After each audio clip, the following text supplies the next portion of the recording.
नमस्कार। अनकट में आज हमारे साथ हैं बहुत ही ख़ास मेहमान। उन्हें लेखक कहें, पोएट कहें या फिर पॉलिटिशियन, हैं तो ये तीनों किरदार एक ही इंसान के। उनके तारुफ को मैं इस तरह से कह रही हूँ वो इसीलिए क्योंकि वो बहुत अच्छे लेखक भी हैं, बहुत अच्छे पॉलिटिशियन भी हैं। बात कर रहे हैं भाजपा के राष्ट्रीय सचिव ओम प्रकाश धनखड़ की। आपका स्वागत है। जब मैं आपको लेखक कहती हूँ, आपको पॉलिटिशियन कहती हूँ, तो ओम प्रकाश धनखड़ खुद को किस किरदार में ज़्यादा बेहतर पाते हैं? बड़ा ऐसा कठिन सवाल है, लेकिन मैं ऐसे अपने को कहना चाहूँगा कि मैं एक आध्यात्मिक जिज्ञासु हूँ और राजनीतिक माध्यम से सामाजिक सेवा का प्रयास मैंने किया है।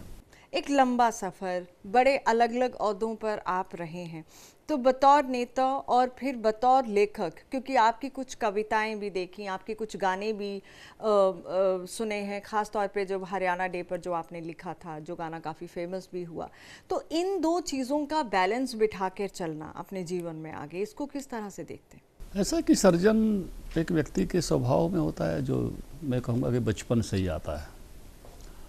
और बहुत पहले मैंने लिखना शुरू कर दिया था।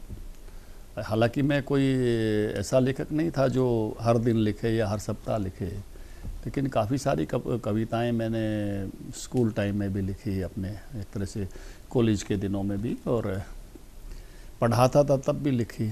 मेरे हृदय सागर में जो उठी लहरें वो साहिल पर तो पहुँचेंगे, साहिल पर यदि हुए तो तुमको भी वो छू लेंगे, साहिल पर नहीं हुए तो तुम, उनका उठना निरर्थक है, लेकिन मेरे हृदय की तो उष्मा तो उनके उठने की ही समर्थक है। कभी जवार कभी भाटा, चढ़ाव समय चंचलता है, उतार समय अवसादित हूँ, फिर भी मैं मर्यादित, पर मर्यादा को तोड़ कभी तूफान झंझावत आते हैं, तब केवल विनाशी होता है, केवल विनाशी होता है। लेकिन नवसर्जन के लिए सदा ये विसर्जन भी आवश्यक है, इसीलिए जीवन में कभी तूफान झंझावत आते हैं, तूफान झंझावत आते हैं। बहुत पहले से मैं लिखने लगा हूँ, लेकिन ये आपने कभी सुनी नहीं होगी। नहीं, आज बहुत पहले की ये वाली नहीं सुनी, लेकिन आपकी कुछ कविताएं हैं जो जीवन के सार को भी दर्शाती हैं, उसके बारे में कुछ बताइए। मेरी प्रार्थना है अपनी एक, और मुझे लगा एक बार कि भाई जैसे हम आरती करते हैं, प्रार्थना गाते हैं, तो एक तो होती है जर्नल, सब के लिए, सब गाने गाते हैं, ओम जय जगदीश्वरे, या कोई भी प्रार्थना स्कूल में जैसे गवाते हैं वो सब गाते हैं। लेकिन हर आदमी अपने जीवन की समझ के हिसाब से अलग अलग स्टेजेज पे होता है। तो मुझे लगा कि मेरी अपनी प्रार्थना क्या हो, तो मेरी एक अपनी प्रार्थना रची गई है, छोटी सी है, 16 पंक्तियों की, और आपका कैमरा दिखाएगा तो सामने लगी हुई है। बिल्कुल दिखाएंगे, आप थोड़ा। आत्मा स्वतंत्र है, ये बड़ी बड़ी घोषणा है कि जितना भी संसार में काम चल रहा है, खास करके आध्यात्मिक काम, धार्मिक काम, वो आत्मा को आज़ाद कराने का चला हुआ है। लेकिन बड़ी घोषणा है, और केवल मेरी घोषणा नहीं है, मेरे से पहले भी बहुत लोगों ने इसको बहुत जोर से घोषित किया है, और सबसे पहले घोषित करने वालों में अष्टावक्र हैं। आत्मा स्वतंत्र है, और आत्मा की स्वतंत्रता जो है वो इतनी है कि उसको स्वतंत्र कराने के अगर कोई प्रयास करता है तो वही बंधन है, दवा ही बीमारी है, क्योंकि वो निराकार है, अजर अमर अविनाशी है, और उसको कोई बंधन में रख ही नहीं सकता।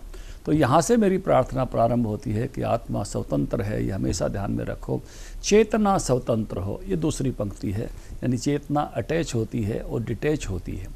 बचपन में अटैच करना सिखाते हैं, पढ़ाई में ध्यान लगाओ, काम में ध्यान लगाओ, बुढ़ापे में डिटैच करना सिखाते, छोड़ दो अब बच्चों पर। तो कौन कितनी जल्दी किसी विचार को छोड़ पाता है, डिटैचमेंट, वही मुक्ति है।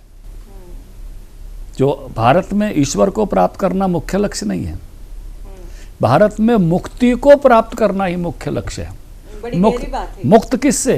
किसी विचार से, किसी घटना से, किसी परिवेश से, किसी परिस्थिति से। कितनी जल्दी आप मुक्त होते हो? आप अपनी जिंदगी में मुक्त हो पाए हैं, डिटैच बहुत सारी चीज़ों से हो पाए हैं, एक अलग पर्सनालिटी से रूबरू करवा रही हूँ। ओम प्रकाश धनखड़ का राजनीतिक नहीं बल्कि एक अलग जो पहचान है वो समझने की कोशिश कर रही हूँ। मुक्त हो पाए हैं? मैं इस प्रयास में हमेशा हूँ कि किसी भी घटना से, किसी भी विचार से जितनी जल्दी डिटैच हो सकता हूँ, और आप उसको महसूस कर सकते हो। मेरे जीवन में आसे पासे लोग भी महसूस करते हैं कि वो घटना तो घटी है, लेकिन उनके बहुत लंबे समय तक आप मेरे पर उसके प्रभाव नहीं देख सकते। और यही मैं खुद को समझाने के लिए प्रार्थना में कहता हूँ कि चेतना स्वतंत्र हो और मुक्त बुद्धि का यंत्र हो। ये भी मैंने कहा है कि अपने ही फ्रेम में दो लोगों को डाल के मत समझने की कोशिश करो, उनको उनके फ्रेम से समझो। सब अलग अलग परिस्थितियों में डेवलप होकर आए हैं, अलग अलग देशों में, अलग अलग एरियाज में। तो मुक्त बुद्धि से सबको समझने का प्रयास करो और हमेशा चाव से भरे हुए, मन भरा हो चाव से, हृदय हरे पेड़ के भाव से, कि आपका मन हमेशा चाव से भरा रहेगा तो हर काम में आनंद आएगा, रस आएगा। भगवान ये कहते हैं मैं आपके अंदर चेतना हूँ और आपके अंदर रस हूँ। रस है वैसे, ये भगवान ने कहा है कि मैं रस में बसता हूँ। आपको कुछ खाने से अच्छा महसूस हुआ, कुछ सुनने से अच्छा महसूस हुआ, कुछ कर्म से अच्छा महसूस हुआ, तो आपको एक आनंद आता है, एक रस आता है। उसको अंदर की भाषा में रस कहते हैं। तो वो जो रस है, भगवान कहते हैं मैं उसमें बसता हूँ। वो रस कब आता है? जब आप चाव से भरे हुए हो। तो आप अगर उसको आनंद लेना चाहते हो जीवन का, तो मन भरा हो चाव से। रस को आपका चैतन्य रस को तभी ईश्वर के आनंद को तभी ले पाएगा, क्योंकि चैतन्य ईश्वर है। वो ईश्वर तो के आनंद को तभी ले पाएगा जब आपका मन चाव से भरा होगा। लेकिन जिस फील्ड में, जिस इंडस्ट्री में मैं कहूँ कि राजनीति में आप हैं, वहाँ पर इस तरह की बात और इसको अपनी पर्सनल जीवन में उतारना कितना कठिन, कितना मुश्किल है, या फिर आप हो पा रहे हैं? देखिए इससे अगली लाइन सुनिए हम। हाँ। हृदय हरे पेड़ के भाव से, इसका मतलब ये है दिल में हरा पेड़ उगाए रखो, पंछी अपने आप चले आएंगे। इसका मतलब यह है एक सपने के मर जाने से जीवन नहीं मरा करते हैं। एक सपना टूटे तो दूसरा गढ़ो। इसलिए आपकी सर्जन क्षमता बनी रहनी चाहिए, कहीं एक पर भी अटकिए मत। और इससे अगले पैराग्राफ में और भी अच्छा करा है, रहो निराकार में। अगर चीज़ों को पकड़ पकड़ के रहोगे, ये नहीं हुआ, ये नहीं हुआ, या ये ऐसा है, ये ऐसा है, तो सामने वाला भी आपके आकार को पकड़ जाएगा और आपके आकार के हिसाब से वो व्यवहार करेगा। इसलिए सब महापुरुष लोग निराकार में रहे हैं। रहो निराकार में, लेकिन निराकार में रहते रहते अपने काम को ना भूल जाऊं, तो कर्म सरोकार में। तो काम करते करते में जागृत विचार में, कहीं मेरा विचार किसी आदमी कहते हैं ना कि भ्रम नींद में मत सोवे जिंदगी तो सारी लुट गई रे, क्योंकि वो सोते सोते एक तरह से विचार करता है। सोते सोते का मतलब विचार है कि रिएक्टिव थॉट में विचार करता है। मान लो आपने कोई ऐसी बात कह दी, मुझे पसंद नहीं आई और मैं उसी में सोचे जा रहा हूँ। अपने हर विचार पर विश्वास करने की जरूरत नहीं है। मनुष्य को 5 प्रकार से विचार आते हैं, एक प्रकार से विचार नहीं आते। एक प्रकार के विचार आते हैं, जैसे हमारी आपकी अभी वार्तालाप हो रही है, तो ये बड़ा नियोजित विचार है। आप परीक्षा दे रहे हो, आपका नियोजित प्लान्ड विचार है। आप कोई प्लानिंग कर रहे हो नए कार्यक्रम की, आपका नियोजित विचार है। एक आपका इंटरेक्टिव विचार है। अब जब आप कुछ सवाल करोगे, मैं जवाब दूंगा, तो ये इंटरेक्टिव विचार है। जब वार्तालाप होते हैं या आप टीवी देखते हो या समाचार सुनते हो, तो इंटरेक्टिव विचार है।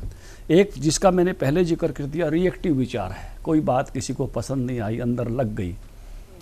ट्रकों पे लिखा रहता है ना, दिल पे मत ले यार, लेकिन कोई दिल पे ले गया, तो वो जब चलता रहता है। कई बार बात तो यहाँ हुई थी और बात लिए आप पहुँच गए अपने नोएडा तक, तो वो आप भरम नींद में ही चले गए, वो आप जगे नहीं, उस समय जागरण नहीं है आपका। तो वो रिएक्टिव थॉट है, ये आपका रिएक्टिव थॉट है उस प्रकार से। और एक प्रकार का विचार है जो मनुष्य को सुबह सुबह आते हैं बिना विचारे, जब नहा रहा होता है, धो रहा होता है, वॉक कर रहा होता है, वो भगवान की तरफ से डाउनलोड होते हैं। तो इसलिए सबसे अच्छे विचार वही होते हैं जो भगवान की तरफ से डाउनलोड होते हैं। इसलिए सुबह, लेकिन वो होते तभी हैं जब आप फ़ोन लेकर नहीं जाओगे। अगर आप टेलीफोन लेकर जाओगे तो वो डाउनलोड नहीं होंगे। तो इसलिए अपने कर्म को ध्यान में रखो कि किस काम को आज मुझे करना है, निराकार में रहते हुए, कर्म सरोकार में, जागृत विचार में। हमेशा जागृत रहो कि आप रिएक्टिव थॉट में तो नहीं जा रहे हो। संसार के सभी महापुरुष प्रोएक्टिव रहे हैं, रिएक्टिव नहीं रहे। तो राजनीति में आप इन सिद्धांतों पर चलकर आगे बढ़ रहे हैं। उससे अगली भी बात है, संतुलित व्यवहार में बुद्ध का जो मध्य मार्ग है वो संतुलन है। मतलब कि सारे सवालों के जवाब इसी कविता, इसी प्रार्थना में है। संतुलित व्यवहार में रहना ये मनुष्य का दायित्व है, धर्म है कि वो सबके साथ बैलेंस्ड बिहेवियर, क्योंकि ये संतुलन कोई समझौता नहीं है, ये हवाई जहाज के उड़ने वाला संतुलन है।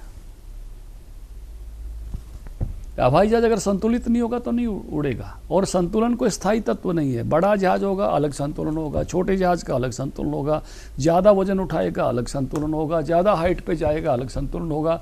आपके हर लेवल के काम पर आपको एक अलग संतुलन चाहिए, और ये संतुलन परफेक्शन है।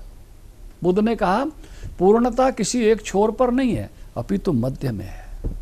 ये परफेक्शन है, ये समझौता नहीं है। कोई गलत समझाए बुद्ध के मध्य मार्ग को। बुद्ध का मध्य मार्ग पूर्णता है उन्होंने कहा, लेकिन वो पूर्णता छोर पर नहीं है, वो मध्य में है। चलिए बेहतर। तो ये ओम प्रकाश धनखड़ थोड़ी सी अध्यात्म की बातें, थोड़ा सा लेखक जो उनमें छुपा हुआ है, और जिस तरह से राजनीतिक जीवन में अपने आप को आगे बढ़ाते। बात राजनीति की करूं, बात चुनाव की करूं, छोटी सी बात रहेगी प्रार्थना में, अच्छी बात है। कहिए। पाऊँ सबका सब, ये श्रेष्ठ की अभिव्यक्ति हो, गिव योर बेस्ट। मैं अपना सर्वश्रेष्ठ दूँ हमेशा। श्रेष्ठ की अभिव्यक्ति हो, दिन कर्म प्रधान व्यवस्थित हो, मेरा ज्ञान बने मेरा आचरण, सफल सज्जनों की संगति हो। ऐसे लोगों के साथ रहूं जो सफल भी है और सज्जन भी है। दुष्ट भी सफल हो सकते हैं, अगर दुष्टों के साथ रहा तो फंस जाऊंगा, गड़बड़ हो जाएगी। और सज्जन लोग साधारण भी हो सकते हैं, वो कोई सफलता के लिए मोटिवेट नहीं कर पाएंगे। तो सफल सज्जनों के साथ रहूं और अपना सर्वश्रेष्ठ दूं, और मेरा टाइम मैनेजमेंट भी और टास्क मैनेजमेंट भी हो। केवल इतना ही नहीं हो, दूसरों का भी सर्वश्रेष्ठ पाऊं, सबका सर्वश्रेष्ठ, ये स्वभाव और तंत्र हो, ये सिस्टम भी हो, ये स्वभाव भी हो कि औरों का सर्वश्रेष्ठ प्राप्त कर सकूं। केवल अपना अपना सर्वश्रेष्ठ दूं ऐसा नहीं है। Give your best, take others best. ये प्रदेश अध्यक्ष रहते हुए हरियाणा के हर कार्यकर्ता ने मेरे इस वाक्य को अपने मोटिवेशन के लिए अपनाया कि मैं अपना सर्वश्रेष्ठ तो दूसरे का सर्वश्रेष्ठ। लेकिन ये सब किसके लिए? सर्वे भवन्तु सुखिनः, मेरा जीवन मंत्र हो। ये सब किसके लिए? सबके भले के लिए, केवल अपने भले के लिए नहीं। आपने संगठन की बात की, तो अभी जो जिस तरह से संगठन आपने खड़ा किया, आपको लगता है कि इस चुनाव में, इस चुनाव की जीत में संगठन की एक अहम भूमिका रही है? निश्चित रूप से। नीचे तक से लेके ऊपर तक का सब कार्यकर्ता जो उन 3-3.25 सालों में खड़ा किया वही था। क्योंकि संयोग से या कोई समय नहीं मिला मेरे बाद आने वाले दोनों अध्यक्षों को। उन्होंने राजनीतिक बिसात बिछाई, उन्होंने कैंडिडेट भी वो चयन किए, लेकर आए, लड़ाए, चुनाव प्रबंधन किया। उसके लिए मैं बधाई देता हूँ मुख्यमंत्री नायब सैनी जी को, मोहन बडोली जी को। लेकिन संगठन का काम करने का अवसर उनको उस प्रकार का इतने कम समय में नहीं मिला। तो संगठन की जो रचना जो खड़ी हुई थी, उस रचना ने बेहतरीन काम किया है, और उसी के कारण से तीसरी बार सरकार आई है। मैं उनको साधुवाद देता हूँ। ऐसे सारे संगठन के कार्यकर्ताओं की, पन्ना प्रमुख हैं, त्रिदेव हैं, हमारे शक्ति केंद्र और ये तो कांग्रेस वाले अब खुद मंडल, कहने जिला, लगे, सबको बताया। हाँ, उन्होंने माना। हाँ, ये कांग्रेस वाले कह रहे हैं कि भाजपा का जिस तरह से संगठन है, पन्ना है, वो हमारे संगठन नहीं है, ये हमारी बहुत बड़ी कमजोरी। वो उस समय कह रहे थे पन्ना पाड़ देंगे। हाँ। आपको याद है, मैं उस समय पन्ना प्रमुख की बार करता था तो कांग्रेस के नेता कहते थे घर घर जाएंगे, पन्ना पाड़ देंगे। अब पन्ने ने कांग्रेस को पाड़ के रख दिया, कांग्रेस को उखाड़ दिया, हरियाणा से उनको उखाड़ के रख दिया है। लेकिन संगठन की बात आपने की, आपको लगता है कि संगठन को अभी भी मजबूत रखना और उस मजबूती से आगे बढ़ाना बेहद जरूरी है, भाजपा को और सरकार को अगर स्ट्रांग करना? भाजपा कार्यकर्ता आधारित ही संगठन है जो इतने वर्षों में मैंने देखा है, और इसलिए कार्यकर्ता आधारित जन संगठन हमारा है। और कार्यकर्ता आधारित ही जन संगठन भाजपा की प्रकृति, कार्य पद्धति और मुझे लगता है नियति भी है। जब नियति की बात करते हैं तो आगे की बात करते हैं। तो मुझे लगता है कि इसी रास्ते से भारतीय जनता पार्टी आगे जाती है। इसलिए भारतीय जनता पार्टी अभी हमारे राष्ट्रीय अध्यक्ष जगत प्रकाश नड्डा जी के नेतृत्व में संगठन महापर्व मना रही है। सदस्यता नई हो रही है, नए लोगों को जोड़ा जा रहा है। हमने भी अपने यहाँ अपने ज़िले में 1-1 लाख सदस्यता करने का लक्ष्य रखा है कि जिससे हम आगे बढ़ सकें और आगे जा सकें हर विधानसभा में। और इसके बाद फिर संगठन के कार्यकर्ताओं के दायित्व बढ़ते हैं, बूथ अध्यक्ष बनते हैं, मंडल अध्यक्ष बनते हैं, जिला अध्यक्ष बनते हैं, प्रदेश अध्यक्ष बनते हैं, और राष्ट्रीय अध्यक्ष तक हमारा ये संगठन महापर्व चलता है। और यही हमारे, मैं कहूँगा कि मूल आधार है हमारे काम का। जब जनसंघ के ज़माने से हम शुरू हुए 52 से, और बीजेपी जैसे 80 से शुरू हुई, तो उसी आधार पर ये संगठन की एक तरह से तपस्या ही जो है, संगठनात्मक काम ही हमको यहाँ तक लेकर आया है। कास्ट सेंसस कितना ज़रूरी है आपकी नज़र में हरियाणा जैसे प्रदेश में? देखिए, जिस तरह से कांग्रेस पार्टी बोलती है वो जो करना चाहती है वो उसके माध्यम से कहना चाहते हैं, वो तो हम तो पहले ही किए हुए हैं। वो चाहते हैं पिछड़ों को न्याय मिले, पिछड़े वर्ग से हमारे मुख्यमंत्री आते हैं, हमारे प्रधानमंत्री आते हैं। वो चाहते हैं एससी बीसी का ज़्यादा रिप्रेजेंटेशन हो, हमारे पास पहले ही रिप्रेजेंटेशन जो है सबसे अच्छा रिप्रेजेंटेशन आज एससी बीसी का है। तो उनके कास्ट का जो वो पत्ता चलना चाहते थे वो तो कोई चलने वाला है नहीं। इसलिए जो रिप्रेजेंटेशन सबका साथ सबका विकास, और उनमें से भी उनको मिले कि जिनको वर्षों तक नहीं मिला था, ये जो दीनदयाल उपाध्याय ने कहा अंत्योदय, तो उन सब को आगे लाने का काम भारतीय जनता पार्टी ने किया है। जो एक तरह से वर्षों तक पिछली पंक्तियों में थे वो आज अगली पंक्तियों में हैं, ये बदल करके दिखाया है। तो इसलिए कांग्रेस के इस स्लोगन को तो आप छोड़ दीजिए, तो इसमें तो कोई दम बचा नहीं है। और इसमें से कुछ होता तो उनके उसमें भी रिजल्ट आता, वो परिणाम दिखाई देते जो वो कहना चाहते हैं करके, मतलब बता के जो जहाँ पहुँचाना चाहते हैं वहाँ हम पहले पहुँचे हुए हैं भाई। जब बात हरियाणा की आती है, कास्ट की आती है, आप कहते हैं कि सभी कास्ट को साथ लेकर चलना बेहद ज़रूरी है, तो फिर बीजेपी जहाँ पर जाटों की बात आती है, क्या आपको लगता है कि बीजेपी जाटों को साथ लेकर चलने में उतनी कामयाब नहीं हो पाई? ये 2 इलेक्शंस के रिजल्ट्स कुछ इस तरह से। देखिए, एक तो सभी जाति वर्ग जो है वो आजकल पॉलिटिकल पार्टिसिपेशन हर जाति वर्ग की इच्छा है, हर जाति वर्ग चाहता है। और पॉलिटिकल पार्टीज भी ध्यान रखती हैं अपनी अपनी टिकट बांटते समय, जहाँ जिस समाज का प्रभुत्व है, जहाँ विनिबिलिटी है, उस हिसाब से टिकटों के वितरण होते हैं। तो इसलिए ये इसको स्वीकार करना, ये तो आपको मानना ही पड़ेगा, इसमें से कोई अछूतापन नहीं है। लेकिन किसी एक बीजेपी जो कुल मिला के राजनीति करती है वो सबका साथ सबका विकास सबका विश्वास उसके आधार को लेकर चलती है, वो किसी एक उसकी राजनीति पर नहीं चलती है। बीजेपी का मेन जो सोचने का तरीका है वो सबके साथ का है, सबके विकास का है, सबके प्रयास का है और सबके विश्वास का है। लेकिन वो सभी तो होगा जब सब उसमें दिखाई देंगे, गुलदस्ते में सारे फूल दिखाई देंगे, सब प्रकार के पुष्प दिखाएंगे। तो जाट समाज के लीडर भी अभी हैं, हमारे चुनाव भी जीते हैं और मंत्रीगण भी हैं। फिर भी उतना नहीं दिखता है कि जाट जो एक वर्ग है वो भाजपा के साथ उस हिसाब से आगे बढ़ रहा हो। ये कहीं ना कहीं उस गुलदस्ते में वो फूल उतना उस तरीके से नजर नहीं आता। देखिए, इतनी बड़ी विजय क्या जाटों के बिना हो सकती है? पोलराइजेशन एक बड़ा फैक्टर है, ये कहा जा रहा है और जानकर मानते हैं। इतनी बड़ी विजय क्या जाटों के बिना हो सकती है हरियाणा में? अच्छा, पोलराइजेशन नहीं हुआ? Is it possible? क्या आप इसको संभव मानते हो? पोलराइजेशन नहीं हुआ? नहीं, क्या बीजेपी नॉन जाट की राजनीति बीजेपी के फेवर में पोलराइजेशन हुआ है जी। अच्छा, बीजेपी जीत गई तो है, नॉन जाट सरकार बना रही है। नॉन जाट का नहीं, वो दोनों ही है उसमें। ये जो शब्द है इस पर मैं ऐतराज करूंगा आपके पे, क्योंकि केवल जाट नॉन जाट का शब्द जो है ये किसी एक जाति विशेष को कहीं ना कहीं दूर करता है। और जो भी मेरे सामने शब्द को कहता है मैं उसको कहता हूँ, जिस भी कास्ट का वो व्यक्ति होता है तो ये बोल के दिखा, ये शब्द जो है ये मैं इसका प्रयोग ठीक नहीं मानता। ये प्रयोग कहीं ना कहीं जो है विभाजनकारी है, और जो भी इसको जाने अनजाने में उपयोग करता है वो मुझे लगता है कि वो प्रयोग उचित नहीं है और वो गलत है। और उसको उसकी जाति का नाम लेकर कहना चाहिए कि तुम अपनी जाति के लिए कहो, एक बार नॉन करके कहो, तुम जरा अलग खड़े हो के नोने की बात करो। समाज के किसी भी वर्ग को इस प्रकार से अलग दिखाने का प्रयास ये दुर्भाग्यपूर्ण है और ये नहीं होना चाहिए। लेकिन उसके बावजूद ये बातें उठी, विपक्ष ने भी कहा, और कि इस जीत की उम्मीद भाजपा के नेताओं को कार्यकर्ताओं को भी नहीं थी, तो पोलराइजेशन कहीं ना कहीं एक अहम रोल रहा। आपकी नज़र से समझना चाहती हूँ, क्योंकि आपने संगठन को भी हेड किया। देखिए, सबने वोट किया है जी बीजेपी के लिए, अच्छे काम के लिए वोट किया है, पढ़ी लिखी पंचायत के लिए वोट किया है, हमने बनाई। अच्छी फसलों की खरीद के लिए वोट किया, हमने बनाई। फसल बीमा के लिए लोगों ने वोट किया है, हमने बनाई। डायरेक्ट पेमेंट के लिए वोट किया है, हमने शुरू की अपनी सरकार में। जिस प्रकार से अच्छे दाम दिए फसलों के, दलहन और तिलहन के 3 गुना तक दिए, बाजरे के 3 गुना तक दिए, गेहूं और जो है धान के 60% तक बढ़ाए, उसके कारण से लोगों ने वोट दिया है। नौकरी जो है मेरिट पर दी, उसके कारण से लोगों ने वोट दिया है। ऐसे बहुत सारे कारण हैं बीजेपी की सफलता के। हमारे मुख्यमंत्री के हंसमुख चेहरे पर लोगों ने वोट दिया है, उसके मिलनसार स्वभाव पर वोट। तो एंटी इनकम्बेंसी को प्रो इनकम्बेंसी में बदलना आता है जी। मैं तो बार बार कहा, ये मेरे पिछले इंटरव्यू कितने भी देखेंगे कि बीजेपी ने एंटी इनकम्बेंसी को इनकम्बेंसी में बदलना शुरू किया, सीख लिया है, और सब ने बीजेपी के लिए वोट किया है, सभी वर्गों ने, सभी समाजों ने किया, और इसलिए लोग जीत कर आए हैं, हर वर्ग से लोग जीत कर आए हैं। इसलिए मैं कहूँगा कि जो बीजेपी कहती है सबका साथ सबका विकास, समाज में जन आदेश में भी उसी प्रकार का प्रतिबिंब है।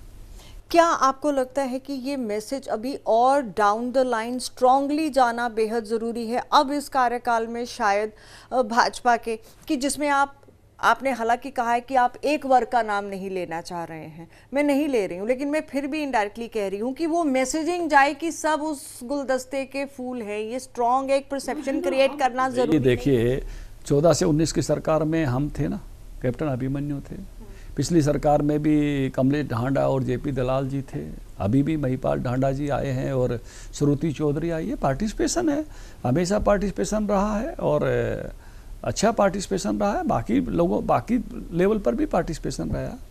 तो इसलिए सबका साथ, सबका विकास, सबका विश्वास जिस प्रकार से बीजेपी लेके चलती है, उसी प्रकार से सभी वर्गों का साथ है, सभी का। ये कांग्रेस की वीकनेस थी या भाजपा की कोई स्ट्रेंथ जो इस रिजल्ट, इस चुनाव के नतीजे इस तरीके से? बीजेपी की अपनी स्ट्रेंथ थी, वो भी है, कांग्रेस की अपनी वीकनेसेस थी, वो भी है। कांग्रेस ने लोकसभा चुनाव में कांग्रेस और हम बराबरी पर आके खड़े हो गए थे, बिल्कुल, और बहुत थोड़े मार्जिन से। उस बराबरी से हम 3 सीटें बढ़ के आए जी, 48 पर खड़े हैं। जीत होने के बाद जीत का माप बड़ा दिखाई देता है। वोट परसेंट का भी अंतर बहुत नहीं है, लगभग बराबर वोट परसेंटेज है। उस समय भी लगभग बराबर वोट परसेंटेज था। इसलिए बार बार हर इंटरव्यू में कहा था कि हम बहुत सावधानी पूर्वक गेम में जाने वाले हैं, हमने चुनौती को समझ लिया है, हम अच्छा खेलेंगे। वो नीचे से ऊपर उठ के आए थे तो ज़्यादा हर्षोल्लास में थे, ज़्यादा जोश में आए हुए थे, लेकिन ऐसी बड़ी बड़ी गलतियां उन्होंने की जिसका लाभ हमको मिलना ही चाहिए। सामने वाली टीम गलती कर दी है। गोगी क्या बोल रहे थे, नीरज शर्मा क्या बोल रहे थे, जो है शैलजा के लिए किस प्रकार के शब्दों का इस्तेमाल हुआ, कांग्रेस पार्टी इन सब चीज़ों को ठीक नहीं कर पाई। और कांग्रेस की लीडरशिप में किस प्रकार की एरोगेंसी आ गई थी, 8 तारीख आने दो, 8 तारीख के बाद देख लेंगे, है ना, सब हमारे यहाँ इस माहौल में हम देख रहे थे। तो कांग्रेस ने खुद ही जो है अपने जिस प्रकार के भाव में आई तो बेवकूफ़ियाँ की, तो उसका गलतियाँ की, तो उसका लाभ हमको मिलना ही चाहिए। आगे इस सरकार को 5 साल चलते हुए कोई चैलेंज आप देख रहे हैं कि सैनी सरकार के आगे, नायब सरकार के आगे जो 100 डेज का टारगेट है, क्योंकि आप खुद एग्रीकल्चर मिनिस्टर रहे हैं, पंचायत मंत्री रहे हैं, 2 बड़े मंत्रालय आपके पास रहे हैं, किन चीज़ों पर फोकस करना सरकार के लिए इस वक्त सबसे ज़रूरी है? देखिए मेरे पास 5 मंत्रालय थे उस समय, और चैलेंज तो हमेशा ही रहेंगे। देखिए ये जीवन का नियम है, जीवन में भी चैलेंज ख़त्म हो जाए तो जीवन कुछ बचता नहीं है, या उन्हीं के सामने नहीं होते जो बिस्तर पर लेट जाते हैं जाके, मतलब आखिरी घड़ियों में होते हैं, या मर जाता है उसके सामने चैलेंज नहीं हो। जीवन है तो चैलेंज है। तो जब भी कोई चीज़ आपके सामने होगी, नई चुनौतियाँ हमेशा होती हैं, नई चुनौतियाँ रहनी चाहिए, लेकिन नई चुनौतियों का समाधान करने का सामर्थ्य बीजेपी में है, बीजेपी की सरकार में है, लीडरशिप में है। जो भी चैलेंजेस समय के साथ आएंगे, एक नया हरियाणा बनाना है, अधिक लोगों को रोजगार देना है, खुशहाल हरियाणा बनाना है, उद्योग बढ़ाने हैं, एक पूरा टास्क, एक संकल्प पत्र संयोग से मेरी अध्यक्षता में ही था, सरकार के सामने रखा हुआ है, टेबल पर है, मुख्यमंत्री के एक एक करके उस पर बढ़ना है। तो निश्चित रूप से सबको पूरा करना, रिसोर्सेज के समाधान के साथ साथ, तो ये अपने आप में एक काम है, और कई बार हम उस पर भी नहीं रुकते हैं, उससे आगे जाना होता है। संकल्प पत्र तो एक प्रारंभिक दस्तावेज है। जब हमने पढ़ी लिखी पंचायत बनाए तो हमारे संकल्प पत्र में नहीं था, हम फसल बीमा लेके आए तो उस प्रकार का संकल्प पत्र में नहीं था, भावांतर भरपाई तो इमेजिनेशन में ही नहीं थी उस समय। कितनी सारी चीज़ें, स्टार पंचायत हमारी इमेजिनेशन में नहीं थी जब हमने संकल्प पत्र बनाया, तो बहुत सारी चीज़ें तो उस समय कल्पना में ही नहीं थी। तो सरकार आती है तो नई नई चीज़ें आती हैं, और नई नई चीज़ें भी और भी आगे बढ़ती चली जाती हैं। संकल्प पत्र से भी आगे नए नए आइडिया जो भी आते हैं, सरकार के नए नए युवा मंत्री हैं, मिलेंगे, बैठेंगे, विचार करेंगे, फ्रेश माइंड है, पहली बार मंत्री बने हैं, काफ़ी सारे लोग कम उम्र में बने हैं, तो उनके पास और भी अच्छे आइडियाज होंगे, हरियाणा को और आगे ले जाने का काम करेंगे। एक सवाल जिसकी चर्चा बड़ी रहती है कि पिछली बार भी बहुत सारे कैबिनेट मिनिस्टर्स हार गए थे, 2 बार भाजपा की सरकार बनी, हर बार नई कैबिनेट में नए चेहरे देखने को मिले। आप मुस्कुरा रहे हैं, लेकिन मैं ये जानना चाहती हूँ कि ऐसा क्यों? देखिए मंत्री से थोड़ी लोगों की अपेक्षाएं बढ़ जाती हैं, और बहुत सारे लोगों की अपेक्षा हो जाती है मेरा ये काम भी हो जाए, ये काम, तो पर्सनल इनकम्बेंसी थोड़ी मंत्रियों की ज़्यादा बढ़ती है विधायकों की तुलना में।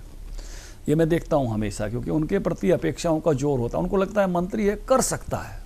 लेकिन मंत्री की भी लिमिटेशंस होती हैं, लोगों को समझने की ज़रूरत है। मंत्री को कोई अनलिमिटेड पावर्स के साथ नहीं होते हैं, उनकी भी अपनी मर्यादाएं, लिमिटेशंस होती हैं, लेकिन लोगों के मन में अपेक्षाएं का अतिरेक रहता है, तो उसके कारण से वो बहुत सारे मंत्रियों को, अन्य राज्यों में भी, केवल यहाँ नहीं मैं कह रहा, अन्य राज्यों में भी हम देखते हैं कि मंत्री काफ़ी बड़ी संख्या में पीछे रह जाते हैं, चुनाव में जीत नहीं पाते हैं। अपने आगे के रोल को किस तरह से देख रहे हैं ओम प्रकाश धनखड़? मैं तो पार्टी का एक समर्पित कार्यकर्ता हूँ, और बूथ स्तर से लेकर जिस भी स्तर तक पार्टी जो भी काम देती है वो सब करता हूँ, प्रतिदिन करता हूँ। आजकल सदस्यता का कैंपेन चला हुआ है, उसमें लगे हुए हैं, जो भी काम बताते हैं। मुझे कोई ये दायित्व की हायरार्की में कभी ये नहीं रहा। मैं तो बहुत साधारण कार्यकर्ता के नाते से मैंने शुरू किया था। तो भिवानी का जिला अध्यक्ष था, मैं प्रदेश का जनरल सेक्रेटरी था, एक बार पहले नेशनल सेक्रेटरी था, कुछ राज्यों के प्रभार रहे, किसान मोर्चा राष्ट्रीय अध्यक्ष रहा, प्रदेश अध्यक्ष रहा, मंत्री रहा। हर दायित्व में मुझे आनंद है, जो भी काम पार्टी देती है। एक एक विधानसभा भी मैंने जाके देखी है, एक एक लोकसभा भी देखी है, एक एक जिला भी देखा है, एक एक प्रांत भी देखा है। जिस भी प्रकार का पार्टी काम सौंप देती है, उसी काम को आनंद से रस लेकर करता हूँ। रस है वैसे, इसको मैं समझता हूँ, जो भी काम आपको मिले। वैसे भी एक बहुत बड़े थिंकर हुए हैं, James Allen, as you think उनकी पुस्तक है। उन्होंने कहा ये बड़ा काम मिले तो बड़ा काम करो, छोटा काम भी आपके सामने हो तो उसको भी परफेक्शन के साथ करो, खूब अच्छे के साथ करो। ये सबके लिए मार्गदर्शक लाइन है। आपके पास हर समय बड़े काम नहीं होंगे, कभी आपके सामने बड़े काम होंगे, कभी आपके सामने छोटे काम होंगे। आपके जीवन में भी देखता हूँ, पहले आपके जीवन में कुछ बड़े बड़े काम थे, बीच में छोटे छोटे काम थे, अब बड़े बड़े काम हैं। तो जीवन ऐसा ही चलता है। ये बड़ी, इन दो लाइनों में बहुत कुछ आपने कन्वे कर दिया है। जानने वाले समझ रहे होंगे कि किस तरह से ज़िंदगी के और राजनीतिक सफ़र के उतार चढ़ाव का आप जिम्मेदारियों की बात कर रहे हैं। बड़ी बातें हैं, जो लोग समझते हैं आपको या राजनीति को, वो इन चीज़ों को समझते हैं। बहरहाल ये ज़रूर जानना चाहूँगी कि विपक्ष में सिर्फ कांग्रेस है अभी मौजूदा हालात में। खाद, क्योंकि आप एग्रीकल्चर मिनिस्टर भी रहे, खाद की बात हो या फिर पराली जलाने की बात हो, उसको लेकर आपका क्या कहना है? ये हर सीज़न की बात होती है, उसके बाद फिर किसानों को अरेस्ट करने की बात आ जाती है। क्या आपको लगता है कि कुछ ठोस कदम इस पर उठाए जाने की जरूरत है? अलग अलग सवाल हैं। हाँ, जब हमारी सरकार बनी थी तो पहली बार यूरिया की कमी आई थी और लाइनें लगवा के बंटवानी पड़ी थी, और उस समय हुड्डा साहब रख के नहीं गए थे। उसके बाद 8-9 सालों में आपने कभी ये कमी नहीं देखी होगी। इस बार अभी DAP की कमी आ रही है। मुझे मालूम नहीं, क्योंकि मैं अंदर नहीं हूँ, लेकिन कई बार क्या होता है कि जब एक बार कमी कमी कमी ये शब्द चल पड़ता है तो हर एक को लगता है मैं थोड़ी सी ज़्यादा ले लूँ, तो वो कमी बढ़ जाती है। परसेप्शन क्रिएट, हाँ, वो एक जो वातावरण बनता है उसका असर सबके मन पे आता है कि फिर बाद में ना मिले, अभी ले लेता हूँ। तो उसके कारण से बाकी ये तो मान के चलिए, बार बार हमारे कृषि मंत्री जी कह रहे हैं कि कोई कमी नहीं रहने दी जाएगी। इसलिए आप इस प्रकार से सोचकर मत लीजिए कि भाई मैं अभी ले लूँ। ये लगातार निरंतरता के साथ अवेलेबल रहती है, तो उसकी कोई कठिनाई आने वाली नहीं है। अच्छा मैनेजमेंट जो है वो हमारे राणा जी लगे हुए हैं, उनकी मेरी बात भी हुई है, कह रहे हैं कि बेटर मैनेजमेंट हम कर रहे हैं, किसी प्रकार की कोई कमी नहीं रहने देंगे। दूसरा बात यह है कि आज ही मुझे किसी ने वो डाला हुआ था कि हरियाणा और पंजाब का सैटेलाइट मैप आपके सामने भी कहीं आएगा, जब सोशल मीडिया पे घूमता है तो इक्का दुक्का घटनाएं हरियाणा में हैं, लेकिन इतनी कम हो गई हैं बाकी राज्यों की तुलना में। मैं कहूँगा कि जो हमने अपने समय में एक बेटर मैनेजमेंट शुरू किया, आप देखिए उस समय कितने कस्टम हायरिंग सेंटर बनाए, कितने सारे जो है वो हमने उपकरणों पर सब्सिडी दी, और CNG का एक प्लांट जो है पानीपत में, मैं उस समय धर्मेंद्र जी मंत्री थे, मैं उनका भी धन्यवाद करना चाहूँगा, धर्मेंद्र प्रधान जी का। कितने सारे लोग मेरे साथी ही अब मुझे आके बताते हैं कि वो पैलेट्स बना रहे हैं।